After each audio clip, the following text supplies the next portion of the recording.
والله من خیلی خوشحالم که بدون زحمت کشیدن عروس پیدا کردم. ماشاءالله، خیلی دوست داشتنیه. آخی عزیزم، من از اون مامانه نیستم که به سلیقه خودم عروس بیارم و زندگی پسرم رو نابود کنم. پسر خوشحال، مادرم خوشحال. راستش من توی بازار دیده بودمتون آقا رسول، خیلی خوب حرف میزدید، اما امروز خیلی ساکتین، حتی چشم تو چشمم نمیشه. راستش من این روزا یکم ناخوش احوالم. خب آقا شما 5000 روپیه بدین که شاباش بدم. من عروسمو اولین باره میبینم. بدین به من. ماشاءالله، خدا خوشبختت کنه.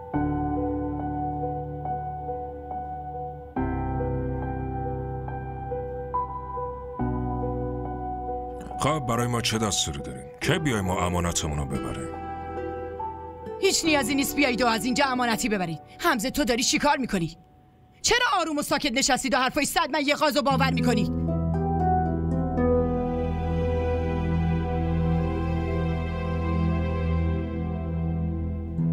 و تو اینو بده به من.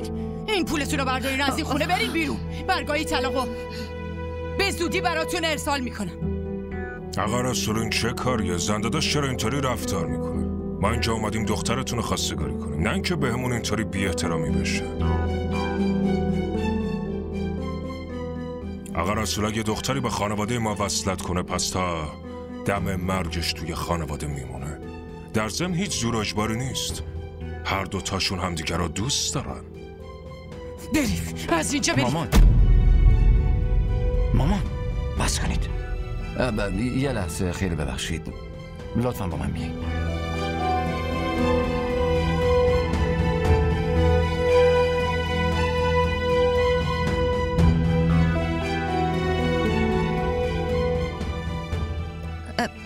شما اصلا به هیچی دست نزنین، از خودتون پذیرایی کنین.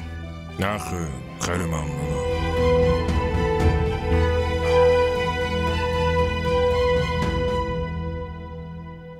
اون آدم جاهل و بی‌تربیت توی خونه من داره از نابود شدن دخترم حرف میزنه. من راحتش نمیذارم. من پلیس رو صدا میزنم. شما هیچ کاری نمیکنید. لطفاً ساکت بمونید. من طلاق رومی رو میگیرم، حالا تو میبینی. شما چی کار میکنین ها؟ شما طلاق و جدایی و چی فرض کردین؟ پسرتون زنشو طلاق بده، دخترشون طلاقشو بگیره. شما چی میخواین؟ خب وقتی شما آدمای عجیب و غریب انتخاب میکنید چیکار شما کنید؟ اینطور فکر میکنید. مادرها از شنیدن طلاق و جدایی زبونشون بند میاد، اما شما... من با پسر حرف زدم، اون قراره بیاد اینجا. پسر خیلی خوبیه. مادر پدرش هم آدمای خوبی هن. حداقل درو نیستن مامان، هر چیزی که توی دلشونه روی زبونشونه.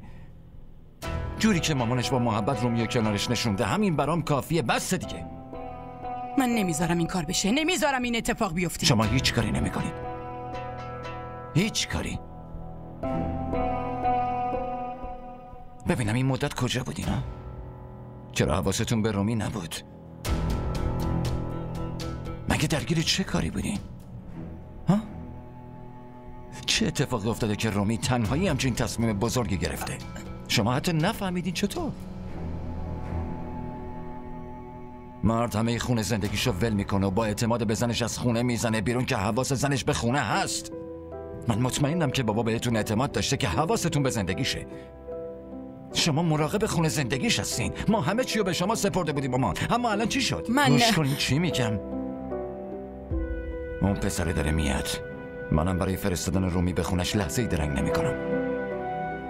شما هم هیچ کاری نمیکنید. هیچ کاری. خواهش میکنم مامان، خواهش میکنم بس کنید. من پیشتون التماس میکنم. دیگه خسته شدم مامان، خسته شدم. خواهش میکنم تمومش کنید.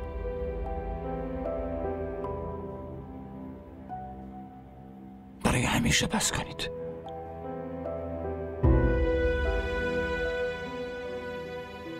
شما کجا بودید مامان؟ چرا حواستون به رومی نبود؟ اصلا درگیر چه کاری بودین؟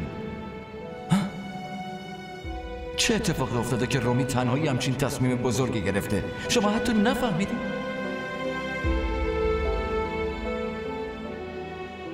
من برای فرستادن رومی به خونش لحظه ای درنگ نمی کنم.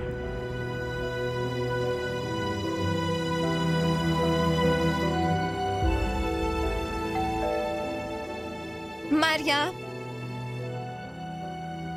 ببین کیه.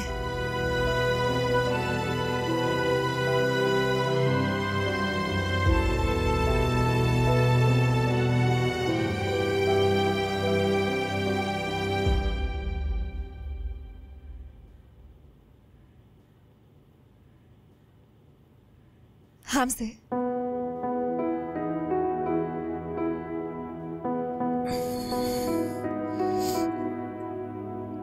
حمزه، تو خوبی؟ مریم، برای حمزه لیوان آب بیار. حمزه، چی شده؟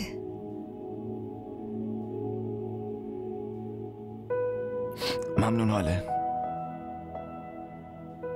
ممنون که کمکم کردی مسئله رومی را حل کنم. ازت ممنونم.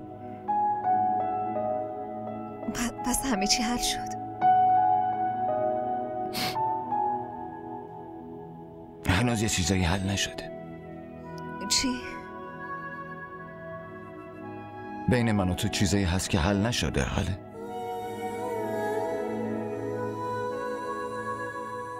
بین من و تو خیلی چیزاست که دیگه قابل حل نیست حمزه. کسی که بینمون دوری انداخته یه جوری با مهارت این کارو کرده که حتی باهوشترین آدم هم نمیتونن مشکلمون رو حل کنن. ما میتونیم مشکلات رو حل کنیم. به کسی نیازی نداریم. خودمون میتونیم. نه حمزه، مامانت بین ما دوتا انقدر فاصله ایجاد کرده که من و تو اگه بخوایم بازم نمیتونیم این فاصله رو برداریم.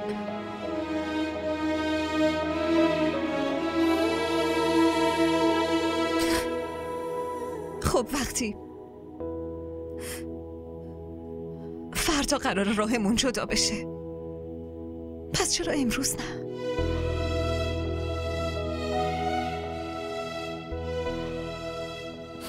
قضیه اونطوری که میگی نیست.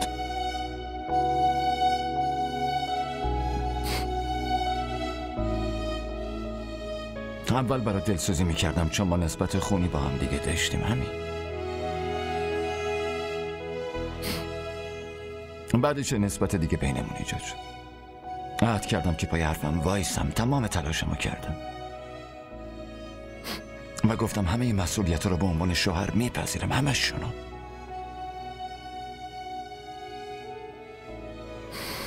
اما این که عاشقت شدم اصلا نفهمیدم.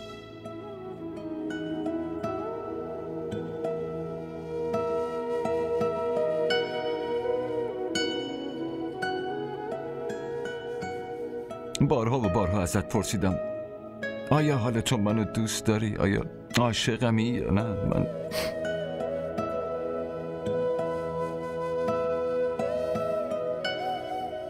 من هیچ وقت اینو از خودم نپرسیدم.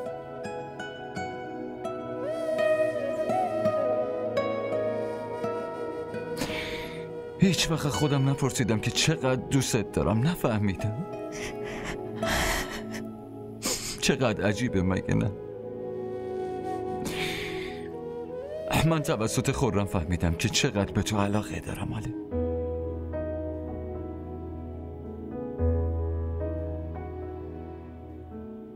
اون اومده بود دیدنت؟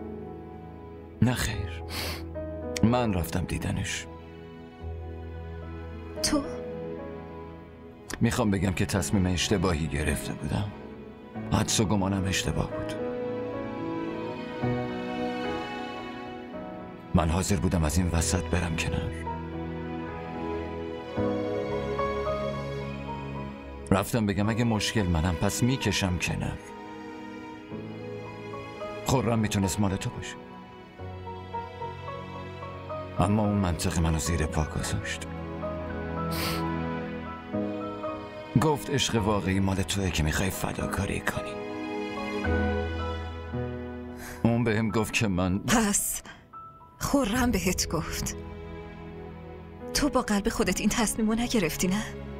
نه خیر من نه تو داری میگی که تو رفته بودی به خرم بگی که داری منو ول میکنی و اون منو مال خودش کنه.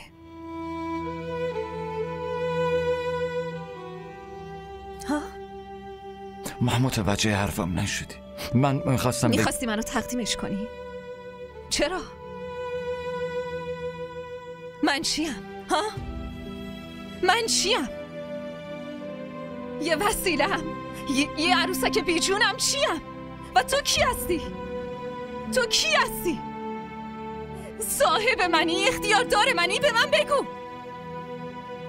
یعنی هر کی از راه رسید منو میخوای تقدیمش کنی؟ تو حاله رو دیدی که با خورم بگو بخند میکنه، واسه همین برای خودت تصمیم گرفتی.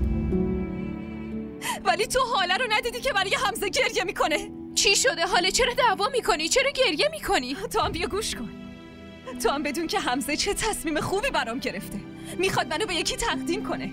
چی؟ بیا این گلدونم، اینم ببر بده.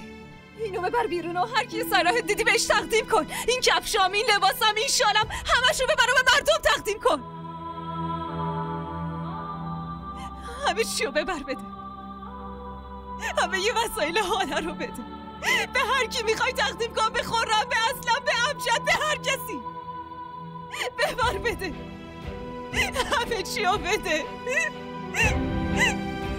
همه چیو بده. تو خودتو چی فرض کردی؟ همه چیو ببر بده. همه چیو ببر بده. این چیو پیشت نگه ندار. همه چیو بده. همه چیو بده.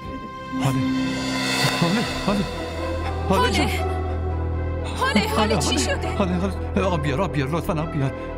حاله پاشو عزیزم پاشو. حاله خدای من کمک کن.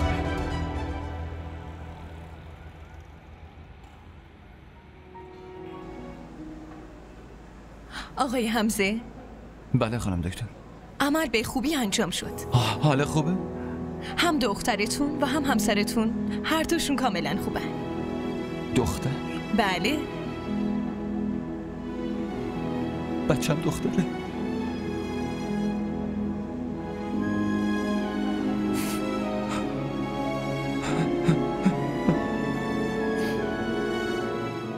دخترتون رو ببرین مسجد تا توی گوشش اذان بگن. خودم توی گوشش اذان میگم.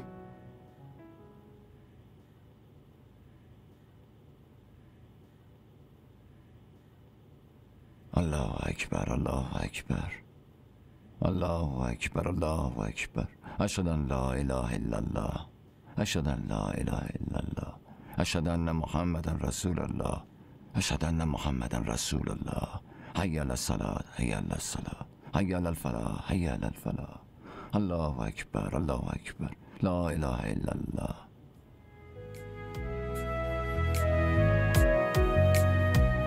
اینم دخترت علی.